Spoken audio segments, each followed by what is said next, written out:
Good morning, friends. Welcome to this session. In the previous session, we have learned more about vital events like sickness, marriage, divorce, and migration. Have you prepared a list of such vital events which are affecting on human life? Make sure of preparing such list.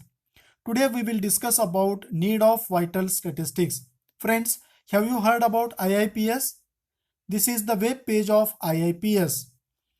In India, there is an institute called IIPS, that is International Institute for Population Sciences. This is an internationally reputed institute which was established in Mumbai in July 1956. Serves as a regional institute for training and research in population studies for the ESCAP region. Friends, ESCAP means the Economic and Social Commission for Asia and the Pacific. It serves as the United Nations regional hub promoting cooperation among countries to achieve inclusive and sustainable development. Friends, as you know that statistics is the science which deals with collection, presentation, analysis and interpretation of numerical data. Data is simply the information which is collected for our study purpose. Today is the era of data and content explosion. To draw inference about any phenomenon, we need data. Data gives us some sort of insight into the event. In demography, also we need data. Data related to vital events like birth, death, sickness, migration, etc. So the question arises here that what is the need of collecting such type of information? We will now elaborate this point. Take an example of vital event death. What is the need of collecting the data related to death? 1. To draw inference. We can make some sort of conclusion or draw inference about the particular vital event if we have information collected.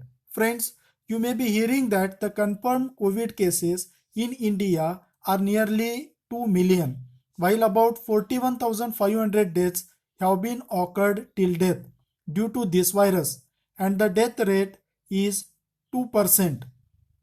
How one can make such type of statements? This is only because we have collected information. To describe the level of community health, to diagnose community illness, and to discover solutions to health problems, we can use this data. Second, for planning. Suppose as you know that the death rate is nearly 2%, then accordingly we can plan for the requirement or facilities which we needed to overcome death problem. That is the reason behind the death. If information is unavailable, then it is not possible. Therefore, to develop policies, procedures at state and central level, the data is important. This is another need for vital statistics. Third, for administrative purpose, it provides clues for administrative action to create administrative standards. Fourth, to understand outcome of the program. Friends, you may be aware that the Pradhan Mantri Jan Arogya Yojana PMJAY, popularly known as Ayushman Bharat Yojana, is the flagship scheme of Government of India. It is essentially a health insurance scheme to cater to the poor, lower section of the society and the vulnerable population. The scheme offers financial protection in case of hospitalization due to medical emergencies. You may be appreciating the Indian government for implementing such large health program for its citizen. This is the world's largest health scheme. It is obvious for the government to know the success or failure of the scheme. For that purpose, to understand the outcome of the program, in this case PMJAY, the information or the data is also required. Fifth, legislation purpose. To promote health legislation at local, state, and national level, the vital statistics is needed. In this way, vital statistics can play an important role. Now friends, you may have questions how to obtain such type of data regarding vital statistics. Are there any methods of obtaining vital statistics? Yes, there are the methods. Now we will focus on the methods of obtaining vital statistics. There are 4 methods of obtaining vital statistics. These include registration method, census method, sample surveys, and sample registration scheme. We will elaborate these points in the next session. Friends, in the last video, I promise you that I will share my class code to you so that you can join my Google Classroom. In the search bar, type as classroom.google.com. You may be prompted Gmail account for this purpose.